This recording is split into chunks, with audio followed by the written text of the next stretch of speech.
नमस्कार साथियों, एक बार फिर से आप सभी का बहुत सारा स्वागत है लोतारी क्लासेस के बीए प्लेटफॉर्म पर। और बीए थर्ड ईयर है ना, BA BSc BCom third year में फाउंडेशन कोर्स के अंतर्गत हमारा हिंदी सेशन, हिंदी लैंग्वेज वाला सेशन स्टार्ट हो चुका था। ठीक है, तो हिंदी भाषा एवं संस्कृति वाला सब्जेक्ट, जिसके अंतर्गत हमारा एक लेक्चर अभी तक हो चुका है, जिसमें हमने आपके सिलेबस के अकॉर्डिंग फर्स्ट सेशन में बात की थी, फर्स्ट लेक्चर में। ठीक है, तो आज जो हम सेशन में बात करने, कल वाले सेशन में दैट मीन्स की सतपुड़ा का जंगल, जो कि आपके सिलेबस के अकॉर्डिंग पहला ही चैप्टर था।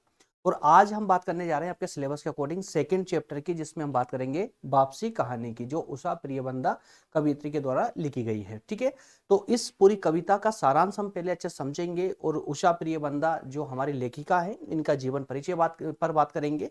और अंत में इससे 10 टॉप कैटेगरी के महत्वपूर्ण प्रश्न उत्तर भी हम डिस्कस करेंगे, जो जिनकी एग्जाम में आने की अत्यधिक संभावना है। तो चलिए शुरू करते हैं। इस प्लेटफॉर्म पर यहाँ पर जो है आपके लिए सिर्फ फाउंडेशन कोर्स नहीं बल्कि मुख्य विषय भी अवेलेबल है। आप चाहे तो उनको प्लेलिस्ट में जाकर के देख सकते हैं। इसके अलावा प्रज्ञान इनसाइड एकेडमी, जहाँ पर मैं आप लोगों को कॉम्पिटेटिव एग्जाम की तैयारी करवा रहा हूँ, एक बार विजिट जरूर कीजिएगा चैनल को। ठीक है, इसके अलावा ये आपके फाउंडेशन के नोट्स है, जिन दोस्तों को भी आपको डीपली पढ़ना है, टॉपिक समझ के उस पर मैक्सिमम क्वेश्चनों पर प्रैक्टिस करना है, तो ये चारों नोट्स आप लोग इजीली पीडीएफ फॉर्म में ले सकते हैं। 149 के सब्सक्रिप्शन में चारों ही नोट्स अवेलेबल है। जिन दोस्तों को भी चाहिए, नंबर दिए गए हैं, इस नंबर पर इस पेज का स्क्रीनशॉट लेकर व्हाट्सअप कर दीजिए, या फिर डायरेक्टली व्हाट्सअप भी कर सकते हो या कॉल भी कर सकते हो। ठीक है, नोट्स के लिए। चलिए, तो ये है फाइनली आपका सिलेबस, जिसके अकॉर्डिंग आपके सेशन ये चल रहा है ना। और आप सभी अगर मुझे लॉन्ग टाइम से फॉलो कर रहे हैं, तो आप सभी को बहुत बेहतर तरीके से पता होगा कि मैं सारे सेशन जितने भी यूट्यूब पर लेकर के आता हूँ, चैप्टर वाइज चैप्टर लेकर के आता हूँ, ताकि आप लोगों की कंफ्यूजन खत्म हो जाए, समाप्त हो जाए। तो कल वाले सेशन में हमने बात की थी यहाँ भवानी प्रसाद मिश्र द्वारा लिखित सतपुड़ा के जंगल पार्ट पर। ठीक है, सतपुड़ा के जंगल जो कविता थी, उसको हमने अच्छे से समझा था। आज के सेशन में हम बात करने जा रहे हैं उषा प्रियवंदा के द्वारा लिखित कौन सी, वापसी कहानी पर। क्लियर है? अब उम्मीद ये करता हूं मैं आप लोगों से, देखिए दोस्तों, एक बात मैं आपको यही क्लियर कर दूं, चूंकि हम अभी फाउंडेशन की तैयारी कर रहे हैं, तो फाउंडेशन में जो हमारा पार्ट या सारांश जो होता है ना, वो बहुत ज्यादा मायने नहीं रखता है। यहाँ पर मायने रखते हैं तो एमसीक्यू क्वेश्चन आंसर, जो कि हम लास्ट में डिस्कस करने वाले हैं। लेकिन जरूरी इसलिए हो जाता है पूरे टॉपिक को समझना, क्योंकि जो क्वेश्चन आपके बनते हैं उस टॉपिक पर ही आधारित होकर के बनते हैं। ठीक है, तो हम टॉपिक को उतने ही विस्तार से समझेंगे जितनी आवश्यकता है, क्योंकि हमें यहाँ पर पीएचडी नहीं करना है, फाउंडेशन में हिंदी को तैयार करना है। ठीक है ना, तो जितनी आवश्यकता है ना, एज अकॉर्डिंग अवर एग्जाम, उसके अकॉर्डिंग ही हम यहाँ पर तैयारी करेंगे। क्लियर है? चलिए, तो टॉपिक वाइज टॉपिक पर हर लेक्चर जो है हर एक टॉपिक पर यहाँ पर होने वाला है। तो इस तरह से 9 या 10 लेक्चर में आपके ये हिंदी वाला सब्जेक्ट पूरी तरह कंप्लीट हो जाएगा। चलिए, अब बढ़ते हैं और देख लेते हैं टेबल ऑफ कंटेंट में, मतलब कि आज के इस पूरे सेशन में हम क्या क्या डिस्कस करने वाले हैं। तो दोस्तों, यहाँ पर इजीली देख सकते हैं आप लोग, कम समय में देख सकते हैं। देखिए, फर्स्ट पॉइंट में हम बात करेंगे उषा प्रियबंदा के जीवन परिचय पर। सेकंड पॉइंट में हम बात करेंगे कविता के सारांश पर। और पॉइंट नंबर 3 में हम बात करेंगे परीक्षा में पूछे जाने वाले संभावित प्रश्न, जिसमें लघु और दीर्घ प्रकृति के प्रश्न रहेंगे, सिर्फ प्रश्न रहेंगे, उसमें उत्तर नहीं बताऊंगा, उत्तर आप खुद तैयारी कर सकते हैं उनकी, है ना। और इसके बाद में लास्ट में हम बात करने वाले हैं टॉप कैटेगरी के 10 एमसीक्यू क्वेश्चन आंसर, मतलब वस्तुनिष्ठ प्रश्न उत्तर। क्लियर है? तो आइए पॉइंट टू पॉइंट हम आगे बढ़ते हैं और अपनी कहानी को करते हैं शुरू। चलिए, उषा प्रियवंदा की वापसी कहानी। दरअसल दोस्तों, मैं देखिए, अब ये चूंकि अब आप पहले तो यहाँ पर अच्छे समझ लीजिए, लेक्चर में समझने के बाद में जो भी आपके पास मटेरियल हो, जो भी आपके पास में बुक अवेलेबल हो, उससे आप लोग इस पार्ट को जरूर पढ़िएगा एक बार, क्योंकि कहानी को पढ़ने के बाद में जब आप इसके सारांश को पढ़ोगे ना, तो बहुत अच्छे से आपको ये डीपली समझ आता है। ठीक है, जो दोस्त डीपली समझना चाहते हैं, अच्छे से तैयारी करना चाहते हैं, ये उनके लिए है। और जो थोड़ा शॉर्टकट में निकलना चाहते हैं, उनके लिए लेक्चर भी पर्याप्त होगा। क्लियर है? चलिए, तो ध्यान पूर्वक लेक्चर को एंड तक देखते रहिएगा, जिससे कि आपको दोबारा इस टॉपिक पर आने की जरूरत ना पड़े। देखिए, सबसे पहले हम बात करेंगे, जो हमारी कवियत्री है, लेखिका है उषा प्रियवंदा। नाम आपको विशेष रूप से याद रखना है, इनके द्वारा लिखी है कहानी वापसी। ठीक है ना। दरअसल इनका संक्षिप्त परिचय पर हम चर्चा कर लें। दरअसल उषा प्रियवंदा जो है आधुनिक हिंदी साहित्य की एक महत्वपूर्ण लेखिका मानी जाती है, या कवित्री मानी जाती है, क्योंकि इन्होंने चूंकि कई उपन्यास भी लिखे हैं, नाटक भी लिखे हैं, कविताएं भी लिखी हैं, है ना, इसलिए हम इनको लेखिका भी कह सकते हैं और कवियत्री भी कह सकते हैं। इनका जन्म 1930 में हुआ था, उत्तर प्रदेश के कानपुर में। ठीक है, याद रखिएगा, उत्तर प्रदेश के कानपुर में 1930 में इनका जन्म हुआ। इसके अलावा उच्च शिक्षा इन्होंने प्राप्त की, और कार्य क्षेत्र दैट मीन्स की अध्यापन, लेखन और साहित्य सृजन जो है, इन्होंने लंबे समय तक अमेरिका में अमेरिका में किया, ठीक है ना, अमेरिका में किया, इसलिए थोड़ा अमेरिका की संस्कृति से भी जुड़ी हुई है और इसलिए इनकी सभी कविताओं में कहीं ना कहीं जो है, कविता उपन्यासों में जो है बाहर की संस्कृति की भी झलक देखने को मिली है। इन सब के अलावा साहित्यिक परिचय की अगर हम बात करें कि साहित्य के रूप में इनका परिचय कैसे हुआ, तो उषा प्रियवंदा को मुख्यतः मनोवैज्ञानिक यथार्थ, स्त्री जीवन की संवेदनाएं, आधुनिक जीवन की विसंगतियों के परिप्रेक्ष्य में सबसे ज्यादा मान्यता प्राप्त हुई है, सबसे ज्यादा प्रसिद्धि प्राप्त हुई है, प्रसिद्धि हासिल हुई है। किस किस क्षेत्र में दोस्तों, याद रखिएगा, मनोवैज्ञानिक यथार्थ के रूप में, ठीक है, और स्त्री जीवन की संवेदनाओं के रूप में, या आधुनिक जीवन की जितनी भी विसंगतियां रही है समाज में, देशकालीन परिस्थितियों में, मतलब उस समय के समाज में जो विसंगतियां रही हैं उनके परिप्रेक्ष्य में उषा प्रियवंदा को सर्वाधिक प्रसिद्धि हासिल हुई है और यही इनका साहित्य के रूप में परिचय माना जा सकता है। इनकी रचनाओं की बात करें तो रचनाएं तो इनकी बहुत सारी है दोस्तों, लेकिन कुछ खास जो रचनाएं हैं, जैसे बचपन बचपन खंबे लाल दीवारें, ठीक है, बचपन खंबे लाल, माफ कीजिए बचपन पढ़ा था मैं, बचपन खंबे लाल दीवारें, ये इनका एक प्रसिद्ध उपन्यास है। वही रुकोगी नहीं राधिका और शेष यात्रा। इसके अलावा कई कविताएं भी इनके द्वारा लिखी है, कई कहानियां इनके द्वारा लिखी गई है। तो इनकी रचनाएं तो बहुत सारी है, लेकिन जो प्रमुख रचना है जहां से आपके सिलेबस के अकॉर्डिंग फाउंडेशन में जो क्वेश्चन पूछे जाते हैं, विशेष रूप से इनकी इन्हीं रचनाओं पर आधारित होते हैं, ठीक है। तो इनको आप लोग विशेष रूप से याद रखेंगे। साहित्यिक विशेषताओं की बात करें तो इनके साहित्य में जो है साहित्यिक विशेषताएं या भाषा और शैली की बात कर लीजिए, यहाँ पर ये भाषा और शैली का पॉइंट भी हो सकता था, है ना, भाषा और शैली का, ठीक है। तो सरल, भावनात्मक और संवेदनशील भाषा का इन्होंने प्रयोग किया है। वहीं आधुनिक जीवन के अकेलेपन और आत्मसंघर्ष का चित्रण इनके द्वारा हुआ है। स्त्री मन की गहरी समझ भी इनके द्वारा दर्शाई गई है इनकी कहानी या उपन्यासों के माध्यम से। ये इनके साहित्य की विशेष रूप से, साहित्य की या इनकी रचनाओं की विशेषताएं रही है।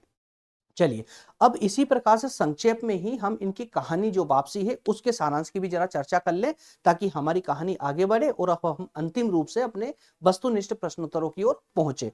तो सबसे पहले तो बात करते हैं दोस्तों, इस कविता का केंद्रीय भाव क्या है। जो कविता इन्होंने लिखी है वापसी, इसका केंद्रीय भाव क्या है। तो वापसी कविता का मनुष्य के आंतरिक संघर्ष, स्मृति और आत्मबोध की कविता है। तो ये आपको विशेष रूप से इसके अंतर्गत याद रखने की आवश्यकता है। याद रखिएगा, जो वापसी कहानी है इसका केंद्रीय भाव क्या है, मनुष्य के आंतरिक या मानसिकता कह सकते हो आप, मानसिक संघर्ष या उसकी जो स्मृतियां हैं या उसके संघर्ष हैं या उसका जो आत्मबोध है, उस पर आधारित कविता है।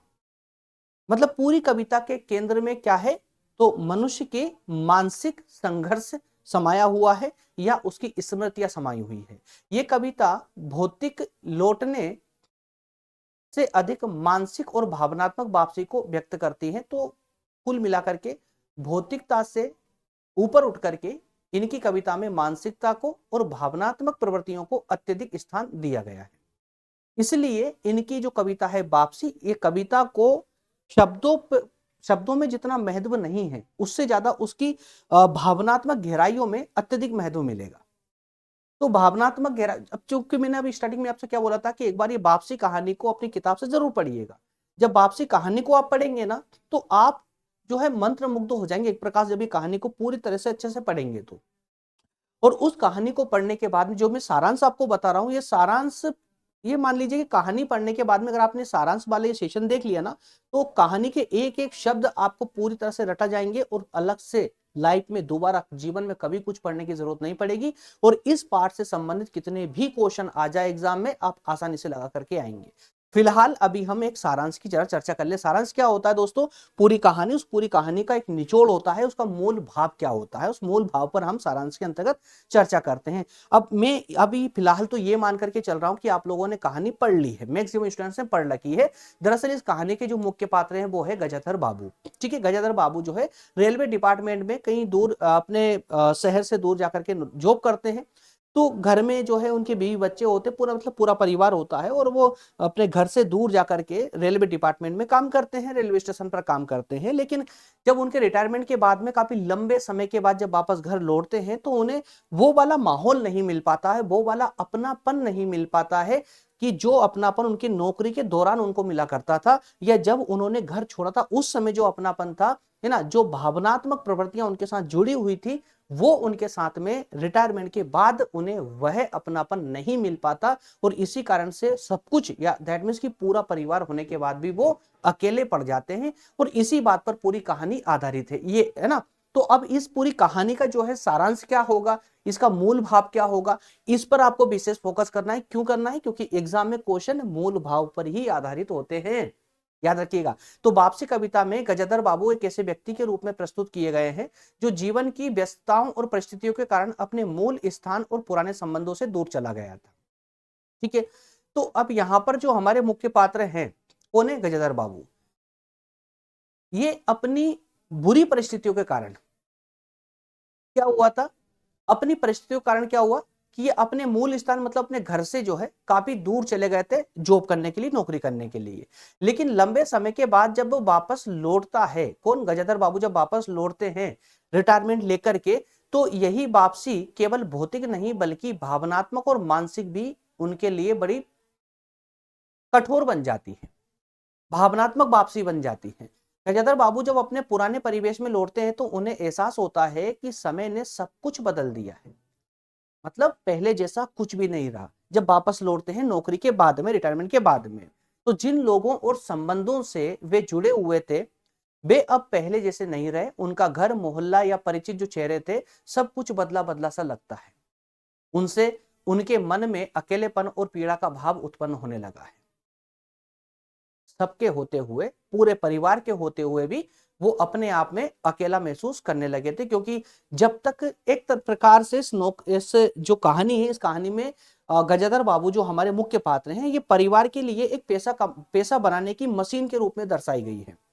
गजाधर बाबू जब तक पैसा कमा रहे थे तब तक सबके प्रिय थे, लेकिन जैसे ही उन्होंने पैसा कमाना बंद किया और वापस घर लौटे तो वो अपने घर में ही अकेले हो गए।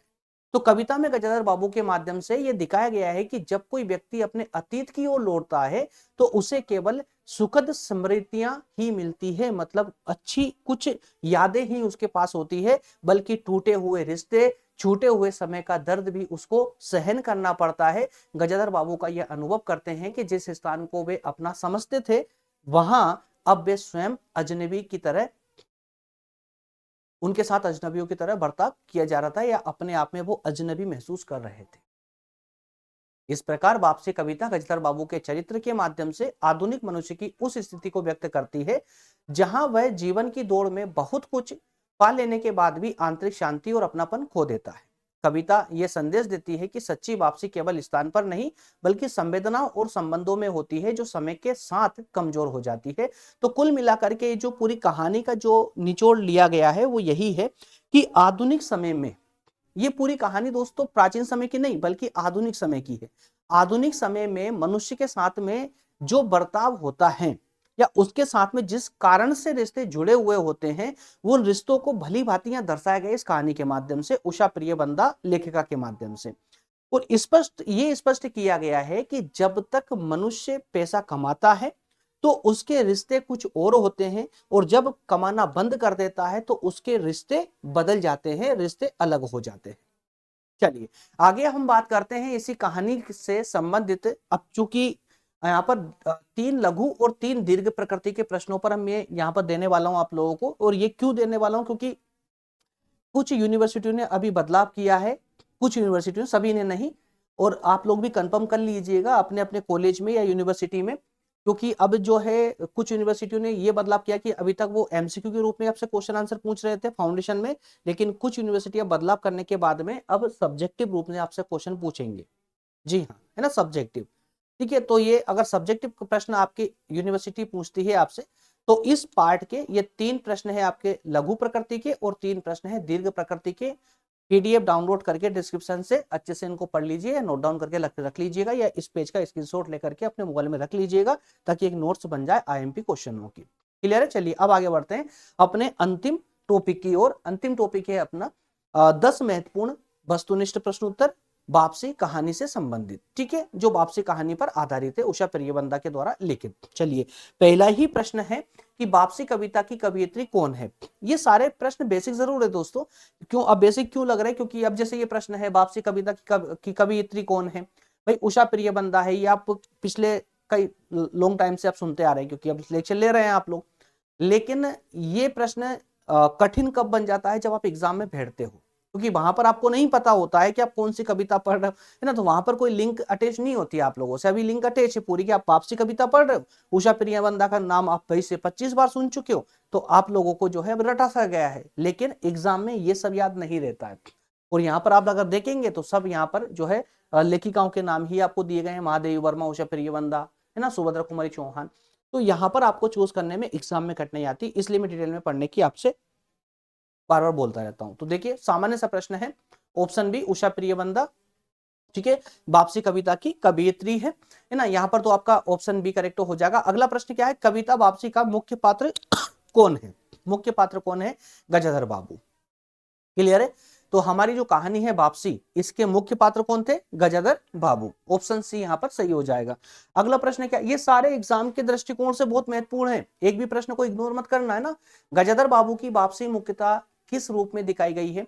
तो गजाधर बाबू की जब वापसी हुई रिटायरमेंट के बाद में, तो वो वापसी किस रूप में दिखाई गई है? किस रूप में दिखाई गई है? तो केवल भौतिक रूप में, या राजनीतिक रूप में, भावनात्मक और मानसिक, या धार्मिक? तो देखिए भौतिक वापसी तो हुई है, क्योंकि शरीर वो अपने घर आए थे, वापस मूल स्थान पर आए थे, तो भौतिक वापसी तो हुई है। लेकिन भौतिक वापसी के साथ ही साथ में भावनात्मक और मानसिक वापसी भी उनकी हुई है। भावनात्मक और मानसिक वापसी भी उनकी दर्शाई गई है। ऑप्शन सी यहाँ पर सही हो जाएगा। ऑप्शन ए भी सही हो जाता अगर ये केवल वर्ड नहीं होता तो, ठीक है ना। ऑप्शन सी यहाँ सही होगा। अगला प्रश्न है, गजाधर बाबू जब लौटते हैं तो उन्हें अपने स्थान पर क्या अनुभव होता है? जब वापस लौटते अपने मूल स्थान पर तो उनको कैसा लगता है? अकेलापन और परायापन, या अपनापन, या अत्यधिक आनंद, या उत्सव का वातावरण? कैसा लगा उनको अपने ही घर लौटकर? अकेलापन उनको, है ना, सहन करना पड़ा। ऑप्शन ए यहां पर सही हो जाएगा। अगला प्रश्न लेते हैं। अगला प्रश्न है, वापसी कविता में मुख्य रूप से किस समस्या को उभारा गया है? तो कौन सी समस्या इसमें बताई गई है दोस्तों? कौन सी समस्या, या समस्या की बात की गई है? तो आर्थिक समस्या, या राजनीतिक, या प्राकृतिक, या आधुनिक मनुष्य की अकेलेपन की समस्या? एग्जैक्टली, है ना, आधुनिक मनुष्य के अकेलेपन की समस्या को यहां पर दर्शाया गया है। ऑप्शन डी सही हो जाएगा। अगला प्रश्न है, कविता में गजाधर बाबू स्वयं को कैसा महसूस करते हैं? तो कविता में स्वयं को कैसा महसूस करते हैं? अजनबी और अकेले, ठीक है, सेम प्रश्न है। बहुत बेसिक से क्वेश्चन आने वाले हैं। अब अगर आप कहानी को अच्छे से पढ़ लेते हैं ना, तो सारे प्रश्न ऐसे बेसिक ही लगेंगे, बहुत ज्यादा, है ना, पकाऊ क्वेश्चन नहीं आएंगे, या डिस्टर्ब करने वाले क्वेश्चन नहीं मिलेंगे, बहुत इजी क्वेश्चन मिलेंगे। लेकिन कब? जब आप उसको अच्छे से पढ़ लोगे। वापसी कविता का मूल भाव क्या है? और पढ़ने में बहुत ज्यादा टाइम थोड़ी ना लगता है यार।